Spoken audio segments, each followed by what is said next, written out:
బైబిల్లో చాలామంది దేవుని చిత్తాన్ని మరిచిపోయి భ్రష్టులైపోయిన వారు కొందరుంటే, బైబిల్లో ఇంకొంతమంది దేవుడి చిత్తాన్ని ఎరిగి పడిపోయి మరలా పశ్చాత్తాపడి పరలోక రాజ్యంలో చేరిన వారు కూడా చాలామంది ఉన్నారు. దేవునికి స్తోత్రం.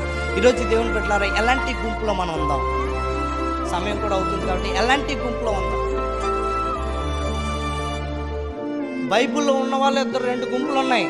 అది ఒకరు ఎవరంటే, దేవుని చిత్తం ఏదైతే చెప్పారో అది చేయక భ్రష్టులైపోయిన వారు కొందరుంటే, ఇంకొందరు అయ్యో దేవుని చిత్తాన్ని నేను తప్పుగా చేస్తున్నాను, నేను చాలా తప్పు చేశాను, పశ్చాత్తాపడి ఆయన పాదాలు పట్టుకొని కన్నీరు కాచిన వారు ఇంకొందరుండి మారుమనసు పొందిన వారు కూడా ఉన్నారు.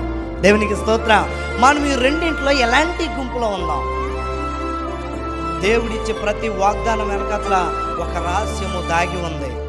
దేవుడిచ్చే ప్రతి వాగ్దానం వెనకట్ల ఒక సంఘటన